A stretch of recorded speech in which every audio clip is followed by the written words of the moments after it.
last, Victoria was ready. The Fat Controller came to see her. "I want you to go to Thomas's junction with Edward," he said. "Thomas will take you to meet Toby and Henrietta, and I want you to work with them." Victoria's wheels hummed happily on the rails. "It's wonderful to be running again," she thought. Edward introduced her to Boko at his own station, and they soon reached Thomas's junction. Thomas and the Fat Controller were waiting for them. Thomas's driver was amazed at the change in Victoria. "I hope you feel better," the Fat Controller said to her. "You certainly look better than when we first saw you."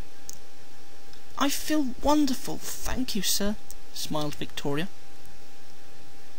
Victoria was coupled behind Annie and Clarabel, and they set off up the valley.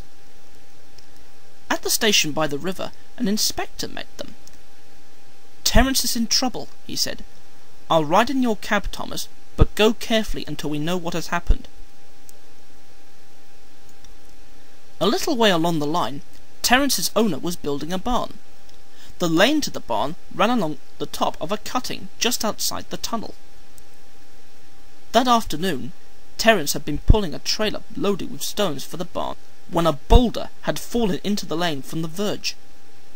Terence swerved towards the edge of the cutting to avoid the boulder, and, of course, the trailer followed. Suddenly, the trailer's wheels hit a muddy patch and slipped sideways towards the railway. The weight of the stone dragged the trailer further over the edge. Terence tried to hang on, but the trailer broke away and bumped down the steep hill towards the railway. Luckily, there was a large bush on the cutting side. The trailer ran into it and stopped, balancing dangerously. The heavy stone tumbled down the slope and landed beside the railway with a crash.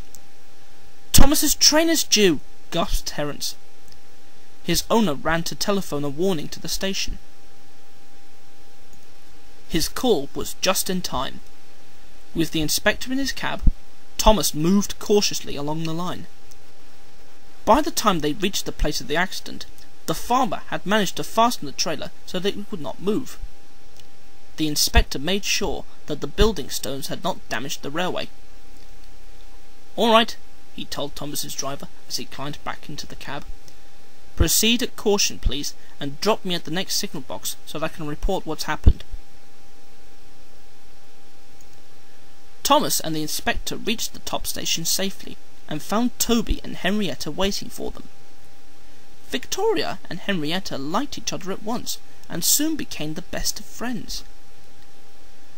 "There cannot be many railways," announced the Fat Controller, "who can run a complete train of stock as old as Toby, Henrietta, and Victoria. Ladies and gentlemen, I give you 3 cheers for Toby's vintage train.